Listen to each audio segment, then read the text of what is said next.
Now, who do you hang out with? Are you friends with Diddy? But are you? If so, what are you doing? Yes, what's really crazy? I used to follow Diddy when he was young and we couldn't get into our own clubs in LA. I know the story doesn't make sense. Yes, he famously threw his white party. I went to Philadelphia and followed him all the way there. He threw a party and told Playboy, this party costs $1.5 miles to throw something. I think you're crazy. The trouble involving Diddy seems to be getting worse. The internet is on fire because both Andre 3000 and Jamie Foxx finally spoke out about the troubling things they saw at Diddy's famous parties. They say that these events made them do some shocking things without their full permission. There was talk that these parties were more than just wild get-togethers. People said they were a part of some kind of rite to get them started in the business. Andre 3000 was one of the most famous artists of the 2000s. He reportedly quit Hollywood when he was at the top of his game and never looked back. A lot of people think that what he was allegedly forced to go through while working in the industry had something to do with his choice to leave. Similar things are said to have happened to Jamie Foxx, and some say Diddy even tried to kill her, to keep him from telling everyone what happened at these parties. When Jamie Foxx was taken to the hospital for an unknown medical emergency, people started to wonder about his connection with Diddy. For a while, no one knew if Jamie would make it or if his situation would get worse in a terrible way because his family kept the news from everyone. After he got better, Jamie talked about what happened and showed how painful it had been for him. He said it was like going to hell and back. Jamie wrote in a real message to his friends, I cannot even begin to tell you how far it took me and how it brought me back. I went through something I thought I would never have to go through again. And I know a lot of people were waiting to hear what was going on. I didn't want you to see me that way, though. I'd like you to see me laughing and having fun right now. Jamie talked about the health reports that had been going around while he was away. He said that when people are quiet, things can get out of hand. A lot of different things were being said. Some people said I was blind, but you can see that my eyes are fine. Some people said I was disabled. I'm not stuck, but I did go through it. I went to hell and back. His emotional story kept going. But Jamie told his friends that the trip changed him in a way that would last. If you see me out and I start crying, man, it's because things have been hard. I was really sick, but I'm better now. That's why you'll see me around. Jamie left on a positive note, telling his fans to remember the good times. I only want you to remember me for the funny things I say and the movies I make. I think I've come up with a good one. Some of them might be good, of course the songs I sing. After Jamie Foxx talked about crazy theories like that he had been replaced by a clone, his health scare became even more strange.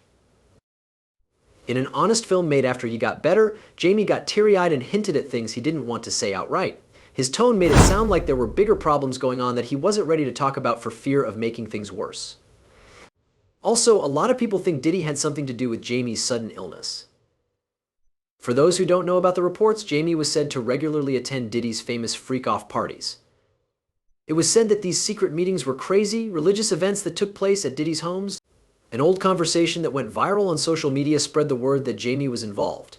In that interview, Jamie told a shocking story about a time when Diddy asked him to one of his parties, and the scenes there were like something out of a hedonistic dream. Jamie gave a very detailed account of what happened. He said that when he got to the party, it was a mess. There was a pool party with naked people doing all sorts of things.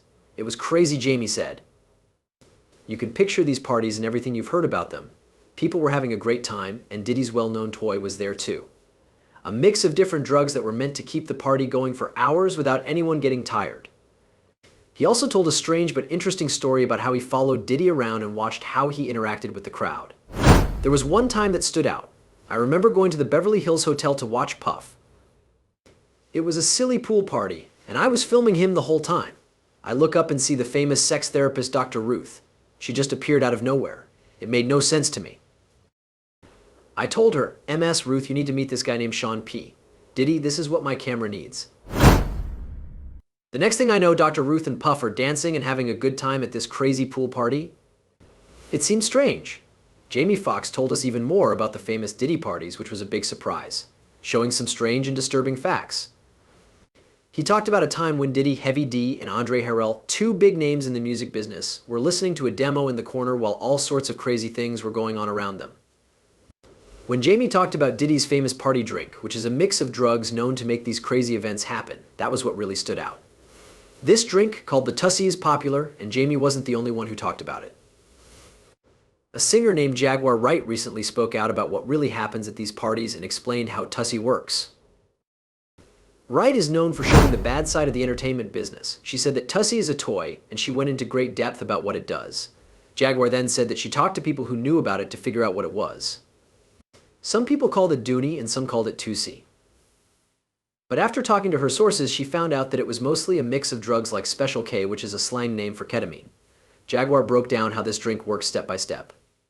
She talked about how people at the party would take C, Special K, a drug that calms horses and is famous in the rave and underground gay party scenes.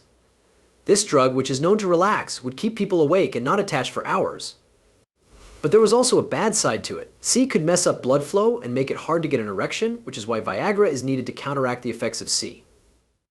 Jaguar Wright talked about how Tussie is a dangerous mix of drugs that are meant to make people feel numb and removed, while also making their physical experiences better. Jaguar said that this drug would make you so calm that you wouldn't feel anything if an 80-ton gorilla sprayed you with poison. But because Special K also makes it hard to get an erection by relaxing muscles too much, people who were at the party would take Viagra to make sure they could still act. According to her sources, Tussie also has a pink powder that is made with food dye to make it stand out. She joked that they might have gotten the idea from Breaking Bad, where drugs were given a color that made them stand out. In a different interview, Jamie Foxx made a suggestion that these crazy parties are only for a select few. He said that you had to be personally asked to one of Diddy's events and not just show up. Found a smart way to get around this by posing as a cameraman and offering to record Diddy's party? And the fact that Jamie said Diddy would film these parties made things even scarier. A lot of people have also thought that he kept the video as a way to control the people who were there. In her case, Diddy's ex-girlfriend Cassie said that he used to record these parties and hold the video above the heads of his guests. This fits with what she said. There was someone else recording, though. Jamie gave hints that Diddy had paid a whole group to film these events, and that Jamie was one of the people who were there to record the chaos.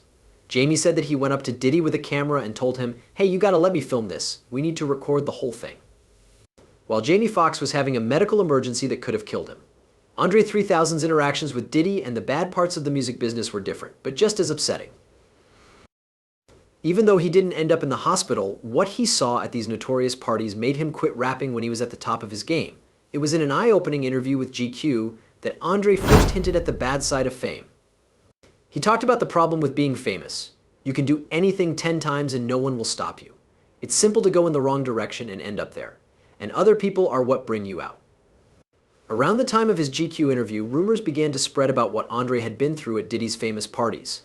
There were rumors that the shocking things he saw made him understand that the music business wasn't the right place for him.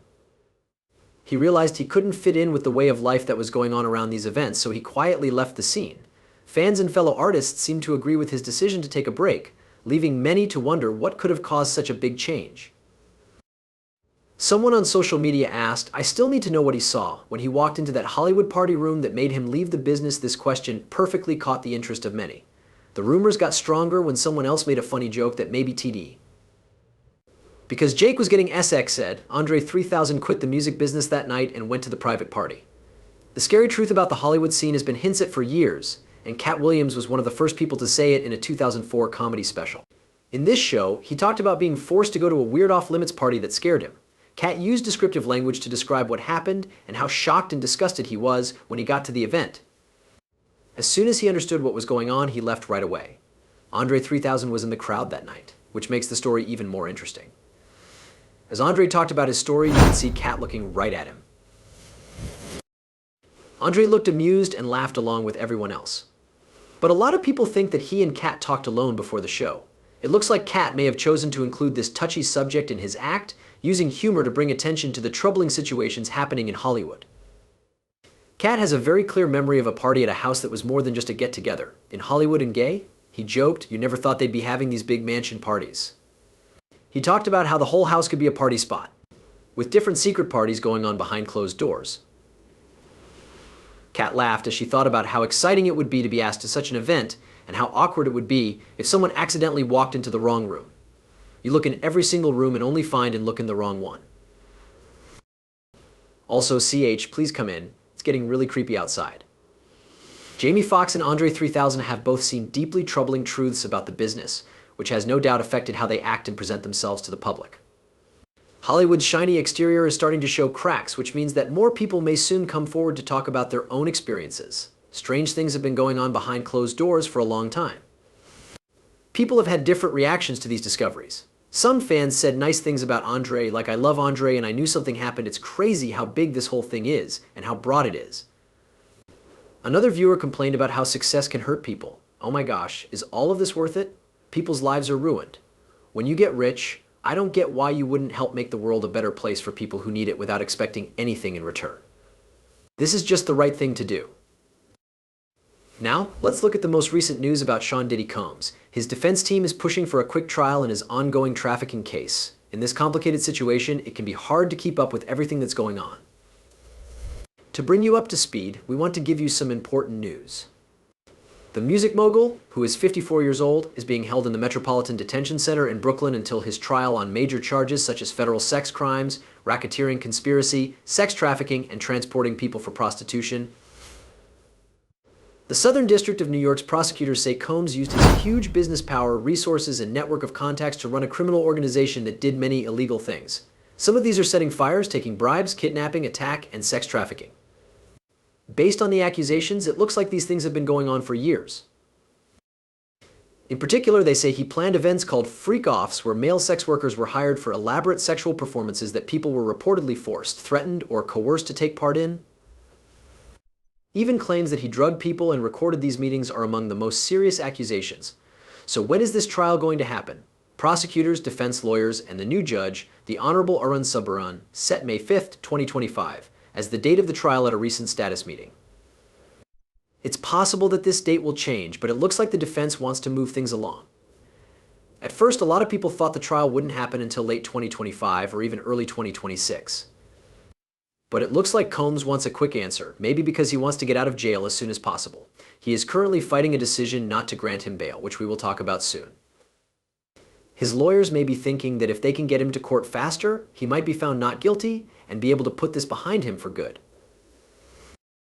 We don't want him to stay in jail for another year or two while we wait for his hearing. There are, however, things that could make this plan take longer. If Combs is charged with new crimes or a new indictment is brought, the trial could be pushed back because prosecutors could present new information to the grand jury that supports the new charges. Any new or stronger charges would need more discovery, sharing of evidence, and maybe even more moves. This would make things more complicated and probably change that May 5th, 2025 date. We learned at that hearing that this thing isn't as crazy as it might seem. Assistant U.S. Attorney Emily Johnson told the court that the investigation is still going on and that a new charge could be filed. So why could that happen? Prosecutors may have a good reason to think that Combs has done more crimes as they continue their investigation and look at more digital and physical evidence and talk to more witnesses, possibly new people who have come forward. During the hearing, it was interesting that the defense said they would only need 1 week to make their case, while the prosecutors said it would take about 3 weeks. This difference means that the timeline might change if more charges are brought up. At this point, it looks like the defense is more interested in questioning the government's witnesses than naming many of their own. There's a chance that the defense will call these alleged male sex workers to witness that the so-called freak-offs were voluntary and that no one was threatened or pressured to take part. The argument seems to be based on the idea that everything was voluntary, especially when looking at the victim named in the indictment. Even though she hasn't been named, many people think this victim is Combs' ex-girlfriend Cassandra Ventura, who sued him in a separate case for physical, sexual, and mental abuse. In the criminal complaint, officials say that he trafficked victim 1 by using force, fraud, or coercion, which means that he made her do sexual acts for money. She seems like the perfect witness for the government, so it makes sense that Combs' lawyers would spend a lot of time questioning her and trying to prove that everything was okay and that she agreed to help them. When it comes to dates, the government says their case will be ready in 3 weeks. But that may not include the time it takes for the defense to question the witnesses. For example, how long would it take to question Cassandra Ventura? Would it be a few hours or maybe even the whole day? Combs' lawyer has also made it sound like he might take the stand himself.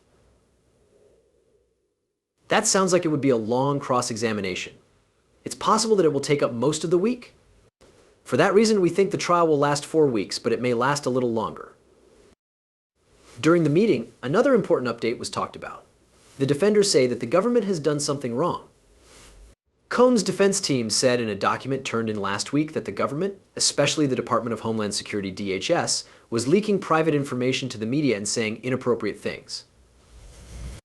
The defense is now asking for a meeting to present evidence and look into these claims. They said that DHS agents leaked the controversial video from 2016 that showed Combs reportedly beating up Cassandra Ventura in a hotel hallway. The video was then released by CNN in May 2024.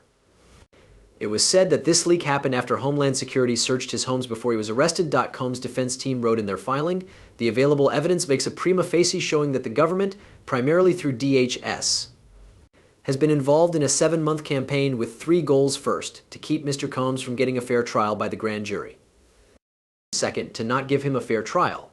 Third, to carefully release secret grand jury materials, such as the 2016 Intercontinental videotape, in order to turn the public and possible jurors against Mr. Combs. Another important development in this case that wasn't talked about at the meeting is taking place in a different court. Sean Combs has taken his case to the Second Circuit Court of Appeals after his bail was denied. You may remember that 2 different judges have already said no to letting him go before his sentencing. They made their choices based on how serious the accusations were, how strong the evidence was, how dangerous he might be to society, how likely he was to run away, and claims that he had been talking to witnesses and alleged victims in a bad way. Alexandra Shapiro, an attorney for Combs, asked the Second Circuit last week to be freed before her sentencing. She said in her motion that this case does have extreme and unusual circumstances, but none that normally make it okay to refuse Sean Combs bail or make him defend himself from jail. One very strange thing about this case is that Mr. Combs was jailed right after he was charged, although he has lived a public life and many of the things he has done have been publicly reported and law enforcement are aware of them. Not much of a risk of flight. He is 54 years old, a U.S. citizen, the father of 7 children, a very successful artist, businessman, and philanthropist, and one of the most famous people in the world.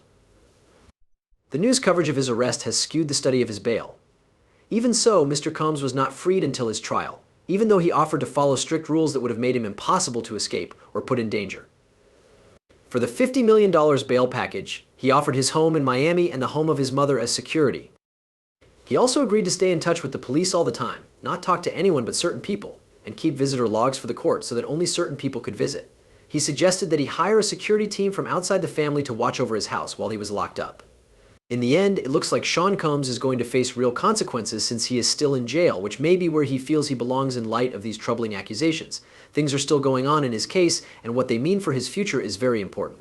Think about what you think about this. Do you think he should be jailed until his trial, or do you think he should be given bail with tight conditions? Leave your thoughts in the box below. If you learned something from this update, please like it and follow to get more information about this story and others like it.